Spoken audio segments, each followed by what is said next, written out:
March 25, 2017 to March 25, 2025, 8 years since His Lordship Michael Bibi was ordained as Bishop. Christians in the Diocese of Boya and beyond on this day continue to pray for his transformative leadership in the Church. Members of the Global Catholic Church today commemorate March 25, 2025 as the Solemnity of the Annunciation, underscoring Mary's role in the salvation history. In this news edition, we also take you to Rome, where a sister from the Congregation of the Sisters of the Charity of the Precious Blood has defended a doctoral thesis at the Pontifical University of St. Thomas on the topic Intellectual Disability in Adolescents, Inclusiveness and Effectiveness of the Italian School System and Associated Realities. We are going to give you details in this edition of the newscast. Hello, good evening to you all. You're welcome. Those are our top stories. Stay with us. We'll be back with the full newscast.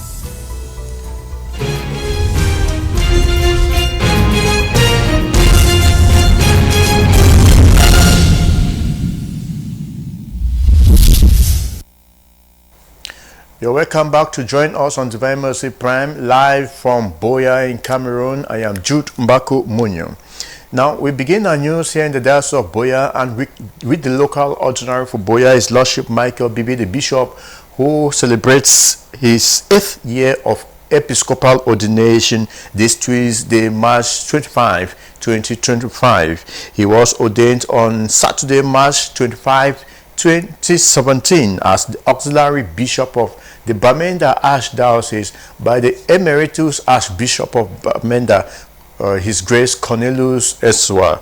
Yannick Fonke in the following report tells us that the journey of the prelate has been one of resilience and transformative leadership. Let's get details in this report. Michael received this ring, the seal of fidelity,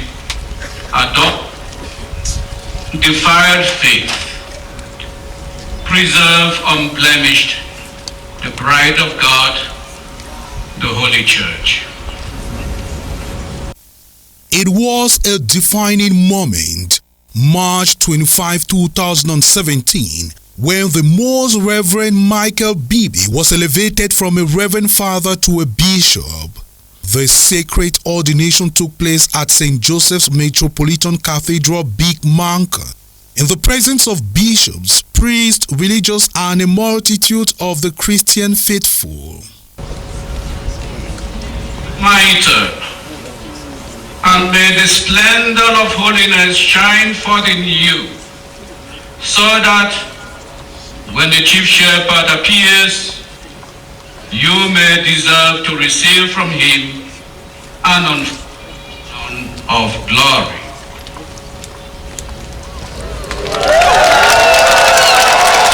That day, Monsignor Michael Bibi answered the divine call to shepherd God's people. His episcopal journey began as an auxiliary bishop in the Archdiocese of Bamenda, not until December 29, 2017, when he was entrusted with a great mission to serve as an apostolic administrator in the Diocese of Boya. In 2021, he was officially installed as the 5th residential bishop of the Diocese of Boya, a role he continues to fulfill with unwavering dedication.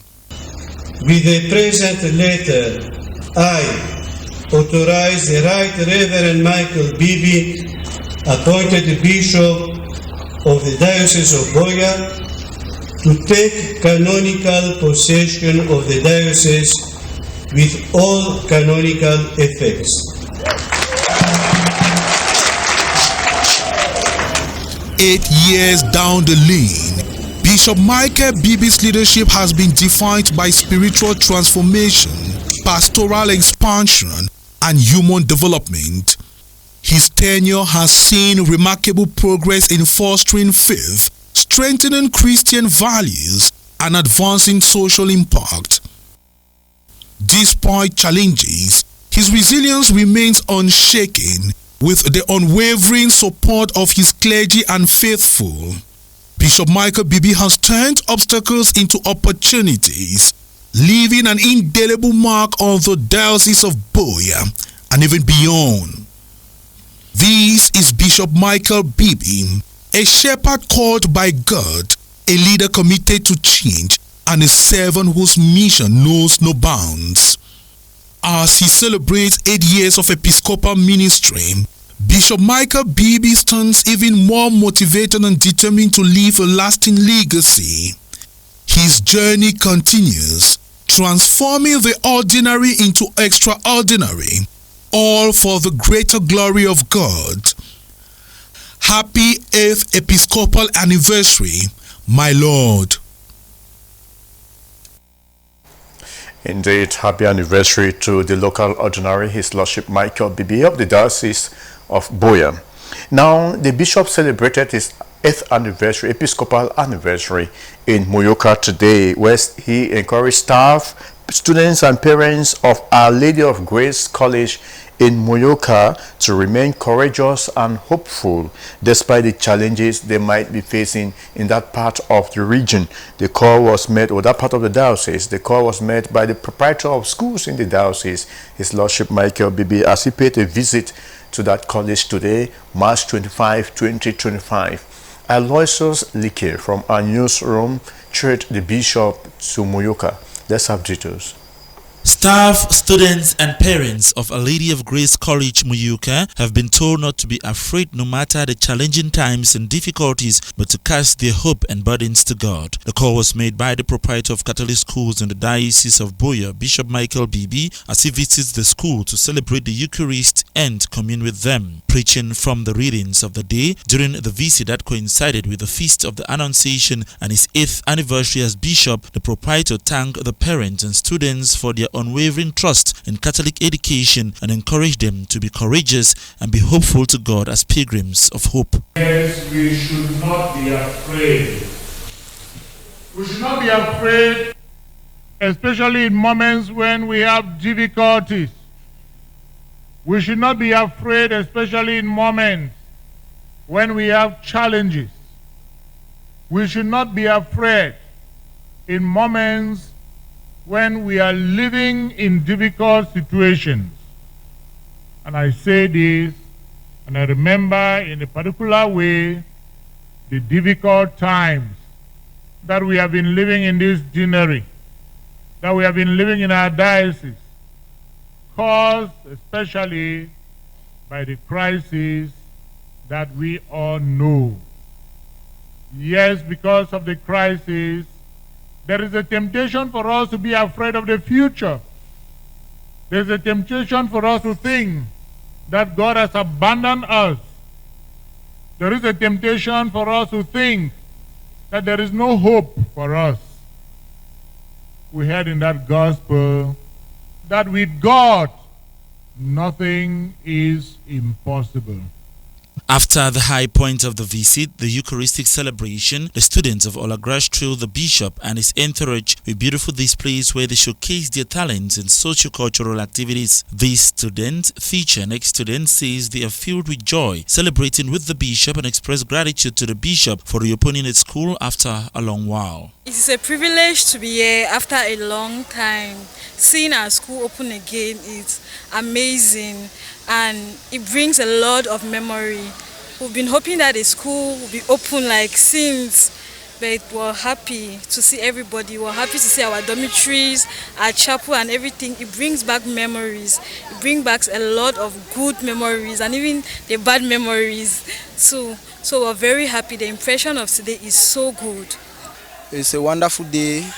The activities prepared today, I'm glad everything is going according to plan.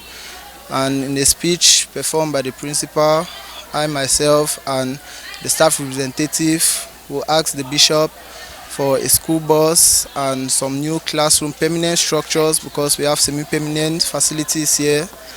And we hope our fields and our sporting activities can be put in place too by the bishop because it's really been down these past terms. I want to start by thanking His Lordship Michael Bibi for visiting us here. At least that has shown us that His Lordship has us in heart, and we appreciate his effort.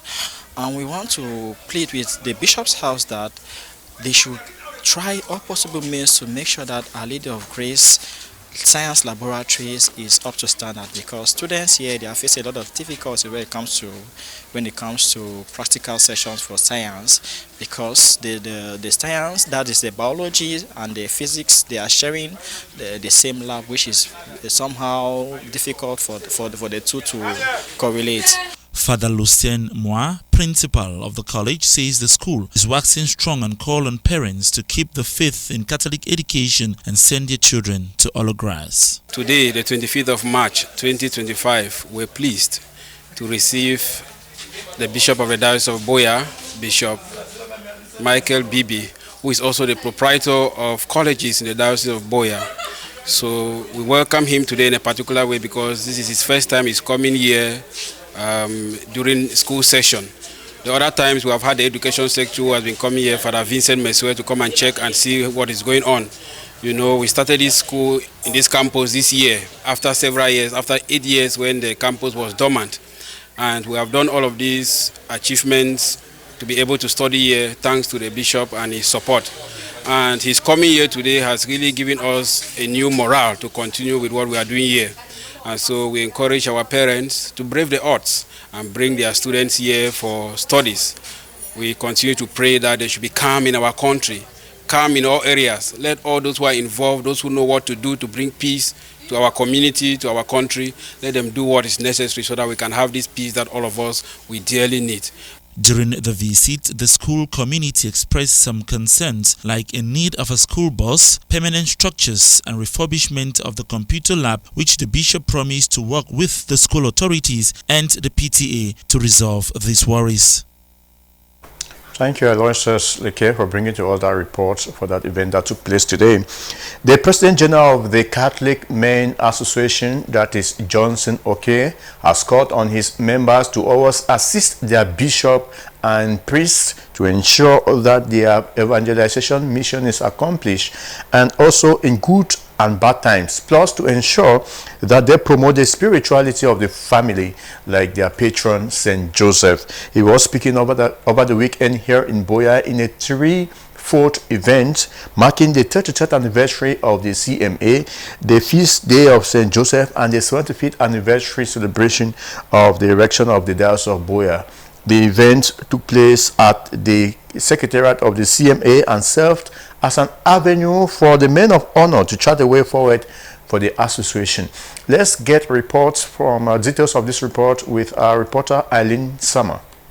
Dressed in their beautiful blue shirts and suits, the men of honor were very excited to celebrate the 3-in-1 event, the Feast of St. Joseph, their patron, the 33rd anniversary of the CMA, and above all, the 75th anniversary of the erection of the Diocese of Buea. Joy, happiness and splendor characterized the event. Papa Bishop, we thank you that you take the message for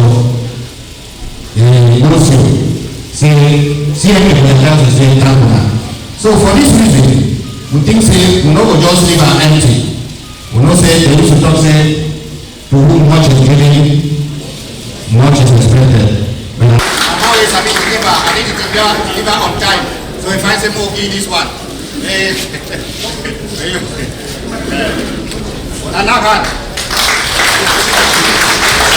As the men of honor celebrate the 75th anniversary of the Diocese of Buea, the President General of the Catholic Men Association, Oke Johnson, called on members of the association to always assist the bishop and priest in their evangelization mission, as well as promote the spirituality of the family. 75th for the Diocese of the Buea, but the 33rd for the Catholic Men Association within the diocese.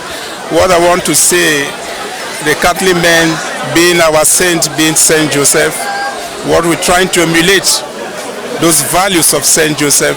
But today, 109 members is much, it's a lot of victory. We see the men going out to evangelize, having 109 men coming today from just the Diocese of Buea. It's something we need to applaud, and we need to give grace to the Catholic Men Association. The diocesan president of the CMA expressed his feelings on this special day. I want to give congratulations to my chaplain, of the Reverend Father Jude Thaddeus Mbi, who happens to be the Vicar General of the diocese. He is doing a wonderful job, and I am satisfied.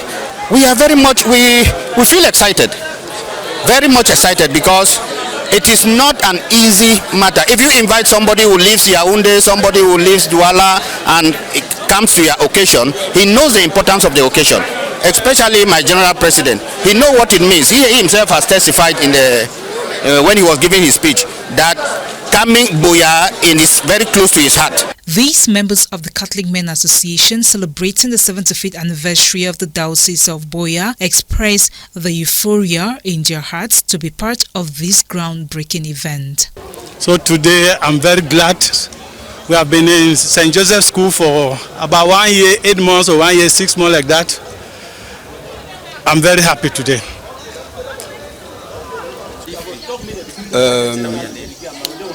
I'm Fosso Gabriel. Here I come from Bonadikumo Mile 4. I've been a member of this group for about 20 years. And I feel that with the present situation, people feel at the moment that once they get into a group like this, they develop more, and they are better than before. And we feel that that's why we are asking that members should come. As we see others growing, we also grow. Imitation is better than just trying to invent something which you are not very sure of. So we are very happy. So today I'll be very happy. Me exceptionally, I never tell you my happiness because I never know it today. So other program be day way I know just day today, but God don't help. The event was marked by a march past, the award of certificates to newly dedicated members of the association, jubilation, and merrymaking.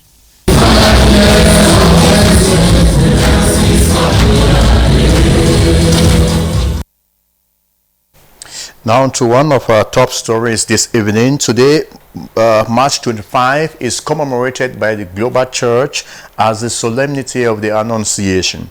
The Solemnity of the Annunciation of the Lord, celebrated universally, is one of the solemnities of the Church, the Church's liturgical calendar, that underscores the pivotal role played by Mary in the salvation history. Let's go now meet our seminarian on pastoral year here at GMRO TV, Franklin Fomukong, who took interest in this story and did this report. Solemnity of the Annunciation of the Lord, or Feast of the Incarnation of the Lord, is one of the most important solemnities in the Church's calendar, celebrated each year on March 25th, exactly 9 months away from Christmas. This holiday of obligation stands as one of the solemnities in Catholic tradition that delineates the role of Mary in salvation history, as through her, eternity took up mortality in the person of Jesus Christ. O God, who realized your word should take on the reality of human flesh in the womb of the Virgin Mary, grant we pray that we who confess our union to God and Lamb may merit to become partakers in His divine nature. The biblical account of this solemnity is in the first chapter of Luke's Gospel, which describes the news given to Mary that she was to be mother of the incarnation of God. At that time, the angel Gabriel was sent from God to a city of Galilee named Nazareth, to a virgin betrothed to a man whose name was Joseph, of the house of David. And the virgin's name was Mary. And he came to her and said, Hail, full of grace, the Lord is with you. As stipulated by the Church's calendar of feasts, Solemnity of the Annunciation is celebrated on March 25th except in cases where the solemnity coincides with the Easter Triduum, where it would be pushed to a later date. This solemnity, which cuts across many facets of Catholicism, was celebrated by Christians as far back as the 4th and 5th centuries. It stands as a long-lasting celebration of God's entrance into humanity in Jesus through Mary's willingness. Right. Now, we take you to this other story where students of Bishop Rogan College Mosopo have been schooled on fire safety. This was the focus of a seminar that took place at the school campus over the weekend, spearheaded by the Occupational Health and Safety Association, and the seminar was intended to keep the students adequately informed or knowledgeable on disaster management. Let's have details of this with Hilarion Tukov of our newsroom. Spreading the message of safety with main focus on fire safety in the time of emergency was the main aim of the Saturday, March 22nd seminar involving students of Bishop Brogan Minor Seminary, Small Support Boya. Students were drilled on how to intervene in fire crises with demonstration using fire extinguishers as contextualized by Engineer Augustine Etoe, founder of Occupational Health and Safety Association, Cameroon. The exact message we're passing today was based on fire safety scenarios. We took practical scenarios like when you're in the kitchen, when you're in the school, and you have a fire outbreak. What are you going to do? What will be a reaction? And what can you do in order to save that particular scenario? And we gave practical scenario to them and how they can intervene in such cases. I believe the primordial role or importance was to give them the impact in the knowledge of fire safety and how they can intervene in case of an emergency. The academic and interactive session featured, among others, practical exercise performed by the facilitators and students of Bishop Brogan College, who say safety and how to cure fire measures in the household and around the surrounding.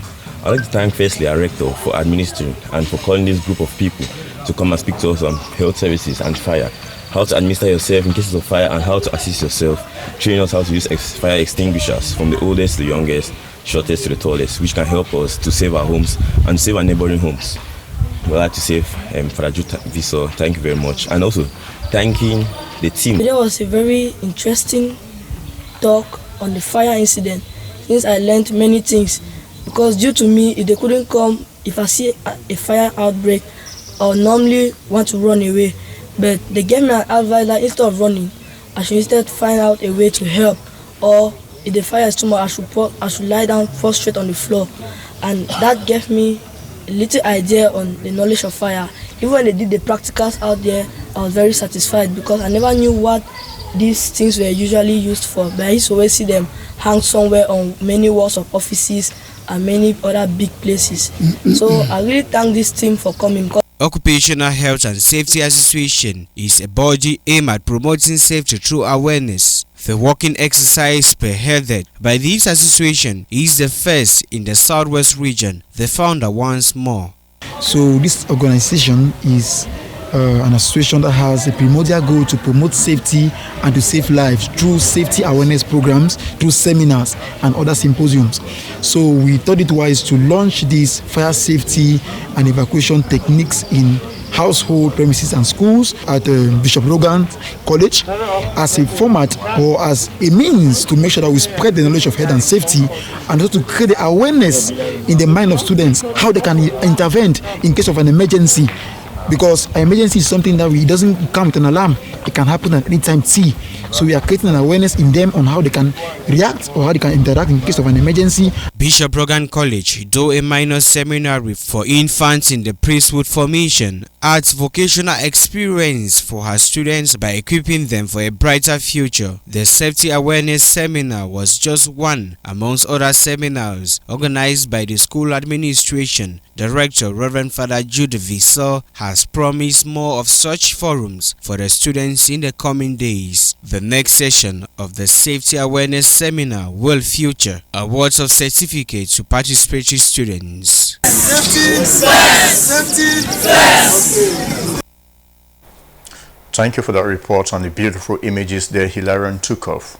Now, let's meet the Christians of St. Peter and Paul University Parish in Moloko Boya, where they recently gathered for their parish recollection at the shrine in Sassem, in Mevio.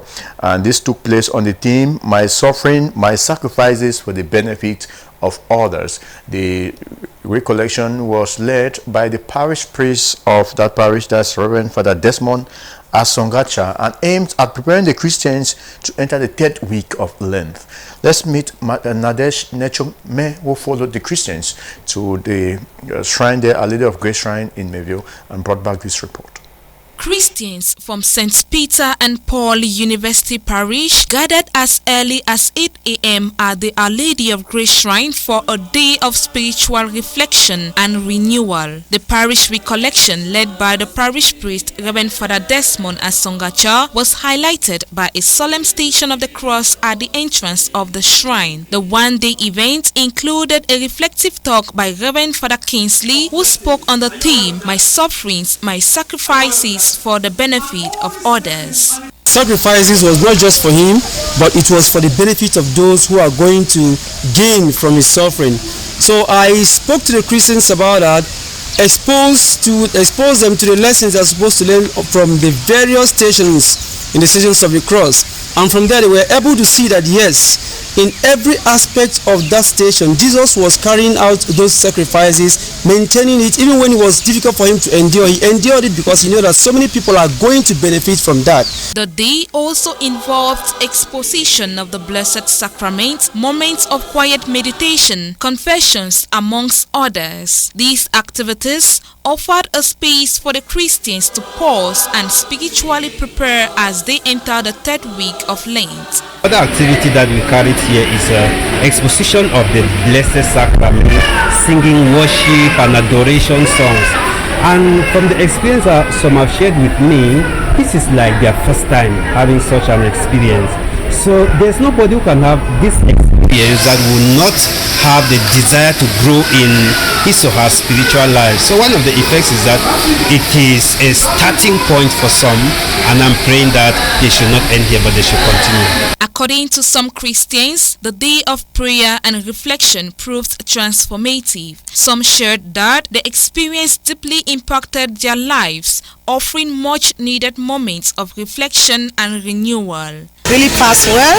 As you can see me, I'm filled with the grace. I am filled with the Holy Spirit. I shall testify to everybody when I go back. So this prayer session have been very, very successful.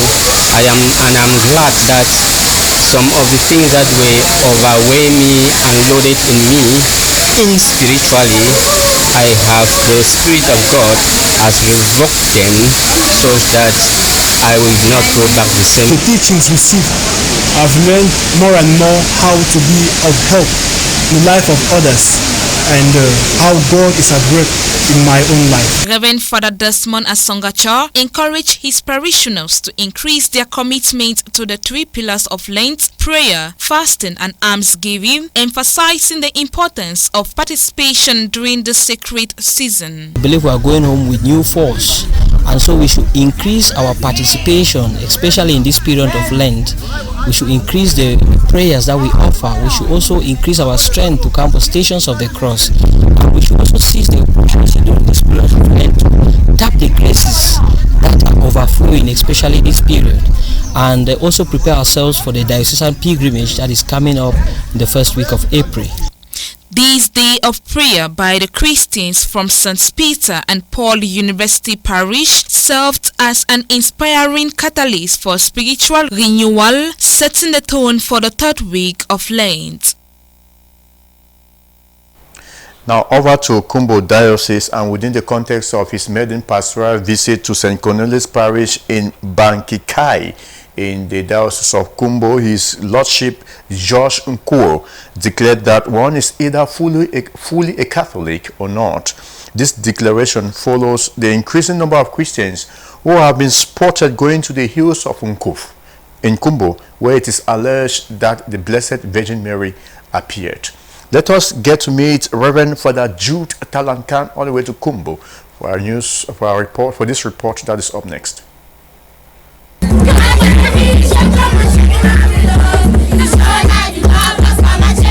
This last weekend, from Saturday the 22nd to Sunday the 23rd this month of March, His Excellency Monsignor George Nkuo made his maiden pastoral visit to Bamkikai, a beautiful village with a magnificent Catholic church building standing tall along the highway to Nkambe. The vibrant Catholic Christian community of this parish received the bishop on Saturday afternoon, and the bishop journeyed across the 4 mission stations that make up the parish. and to the formation house of the PRS fathers in Romajai. And the exercise concluded with a working session with the parish council and the leaders of all prayer and action groups. Let the bishop understand our parish. The next morning, the Bamkikai Okada Union triumphantly led the bishop right from the doorsteps of the bishop's house across the St. Augustine's College Junction to the parish church. Present at the solemn and pontifical holy mass were the priests that serve in the parish, Father Michael Saw Bamboo being the parish priest, members of the 4 religious communities that live and offer the services to the parish, and of course the parishioners. And some of our Christians have they lead a double life. They want to belong to the church of the prophets, other names for the guitar, and to be Catholics of convenience. These are Christians who belong to the Catholic Church, they say, but they are members of the group, members of this or that sect and so on. Today I want to repeat strong. You are either a Catholic or you are not. And you profess the faith of God, you take it from beginning to end. No half measures about the practice of the faith. It must be noted that some years ago, it was alleged that Our Lady appeared on the hills of Nkuf in Shisong Parish. The church investigated, denounced the claims, yet some stubborn Christians have initiated themselves into it as to a sect or a cult. 77 Christians received the sacrament of confirmation. And the speech from the representative of the Parish Pastoral Council highlighted the challenges faced by the parish, ranging from educational crisis, faith crisis, and water crisis. First, the Parish House project, the Church of Romajai. The foundation is already finished. The extension of St. Michael's Church, Kishi, benches in the main mission church, a church for rebirth. The bishop expressed satisfaction at this visit and called for a change of heart with the Nkuf devotees. People of the community should welcome and help those who have maybe have doubt and confusion and not sure about their faith, that they will help them open the doors of the church to welcome them and prepare them to become fully Catholic in the practice. While we also got the impressions of one of the confirmandi, an Okada Union member, and the parish chairman. A great day for me. I am very glad and joyful for myself and for everybody in our parish. This is our first day that we have met, and we are happy because our uniform, the bishop dressed, and the bishop encouraged us to be together as one family. Very happy with the first pastoral visit of the Bishop of Kumbu in our parish. It is not easy at this time of crisis to organize a thing like this, but through the effort of our Christian, our parish priest and his keynote, this come to a very successful occasion.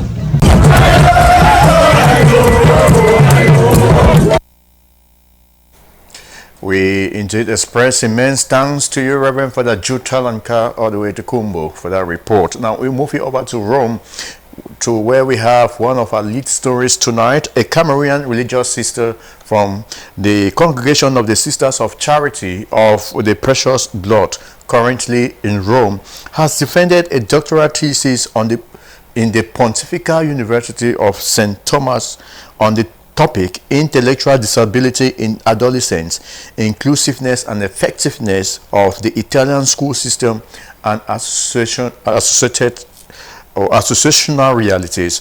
The works, which also delve into the effectiveness of inclusively educating adolescents with disability, is already in practice in the Italian system, which she hopes to enhance when she comes back to her home country, Cameroon. The defense took place on the 20th day of March 2025. That was on Thursday last week. Let's go now to Rome to meet Reverend Father Alphonse Ekema, who was present at that defense session. He sent us this report.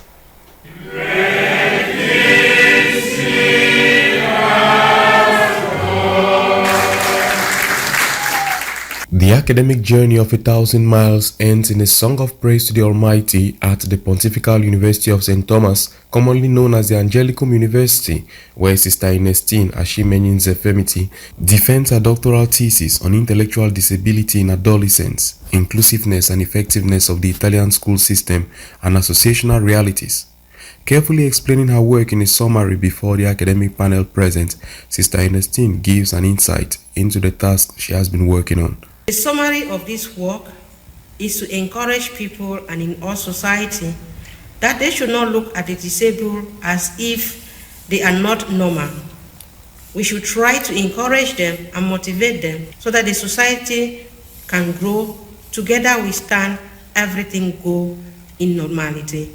Further reflecting on her subject, she makes mention of why this inclusiveness in education of adolescents with disability is necessary today and how her study from the Italian context will gradually help an approach to the Cameroonian reality. It is good to practice this inclusive education because isolating the other young students, they will feel discouraged and the society will never grow.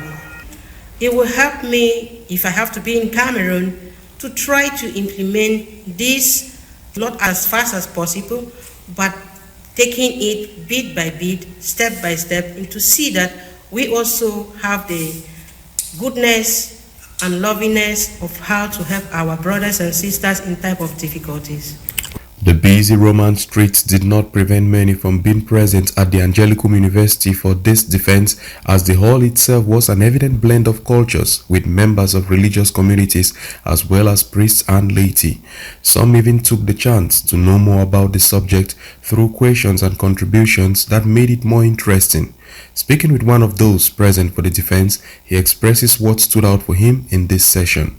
One very key aspect that I learned concerning education of the disabled is that there is this great necessity for communication between parents and school, and also the formation of the parents, the formation of the educators, and especially those who accompany these disabled people in order to be better citizens. Gathering again just a few months after Reverend Father Emmanuel Chemo, priest of the Diocese of Kumba, equally defended his doctoral thesis in philosophy at the Pontifical Gregorian University, the family of priests and religious from the ecclesiastical province of Bamenda are experiencing a blissful moment as they see their brothers and sisters gradually achieving the intellectual goals for which they came to Italy. Verifying images there from Rome. Thanks, Reverend Father Alphonse Ekema, for those images and that report. Now we will leave the church confines and end our news tonight on an international note on our foreign page, where the World Food Programme has cut ration of food increase to refugees in need of aid in the country Burundi. And we also take you over to this other report from the UN AIDS, which is indicative, UN AIDS agency is indicating that 2,000 new HIV infections could occur daily worldwide due to the fact that America, the United States of America, has cut aid to most countries across the globe, leading to closure of clinics and layoff of health workers. Let's get to meet Magdalene Wondo. In this edition of our newscast, she took time, went through international stories and compiled them in this report. Congolese refugees are still arriving in Burundi almost 2 months after Rwanda-backed rebels overran 2 regional capitals in Congo's east. About 70,000 have crossed the border since January, mainly women and children. To feed the new arrivals, the World Food Programme has had to reduce rations of existing from 75% to 50%. What we are seeing now in the stadium is basically the people who are fleeing the crisis in this Eastern Democratic Republic, arriving in Burundi and doubling the number of refugees in country. We have been able to provide these refugees in this camp with the hot meals as soon as they arrived here, and we are able to provide this basically because we had to reduce the assistance to the old refugee caseload and provide them with something we had in hand. This crisis had put an immense pressure on WFP's food pipeline, which we are stretched we are appealing to donor communities to come forward and provide funds so WFP can assure the emergency food assistance to this new caseload as well as the previous refugees which are in the country, which has been here for more than decades. Arrivals of more refugees have doubled the agency's total refugee case load to 120,000 in just a few weeks. The World Food Organization says it only has enough funds to sustain its operations till June. While the disruption of health funding is having a devastating impact on people living with HIV or AIDS, UNAIDS Executive Director Winnie Byanyima said in Geneva.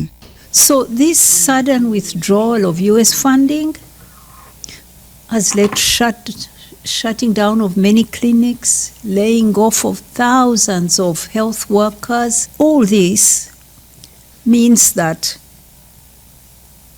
we expect to see new infections rising. UNAIDS has estimated that we may be having 2,000 new infections every day. Winnie Byanyima said the figures were based on UN modeling and did not give more details on how the estimate had been reached. She warned that without renewed US aid funding or alternative support, there could be an additional 6.3 million AIDS-related deaths in the next 4 years. Upon taking office on January 20th, President Donald Trump put almost all US foreign aid on hold. The Trump administration said they froze the funding to ensure it was in line with his quote of America First policy. Days later, the State Department said life-saving HIV work under the President's emergency plan for AIDS relief would continue. The US delegation in Geneva did not immediately respond to the request for a comment. US Secretary General of State Marco Rubio has dismissed concerns that Washington is ending foreign aid, saying waivers have been provided for life-saving services. And the United Nations on Monday announced it is killing its footprint in Gaza amid renewed fighting. UN spokesman said the United Nations is not leaving Gaza and it called for restoration of ceasefire to bring an end to the anguish. Last week, Israel carried out devastating strikes on Gaza, claiming the lives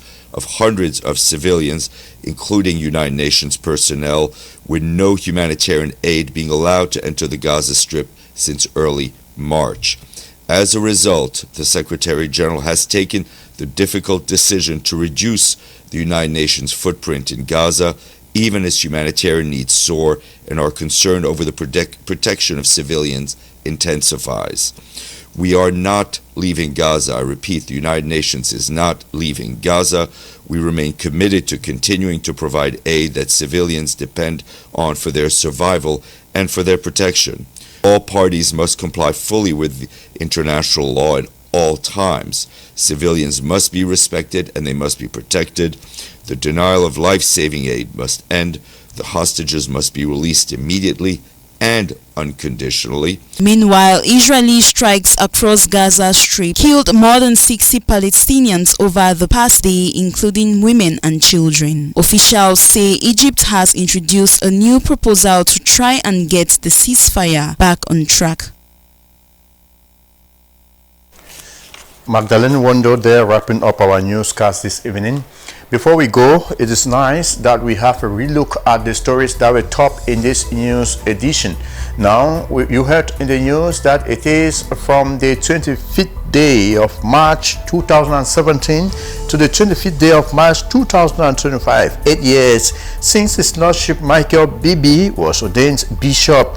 Christians in the Dalles of Boya and beyond on this day continue to pray for him and his transformative leadership in the church.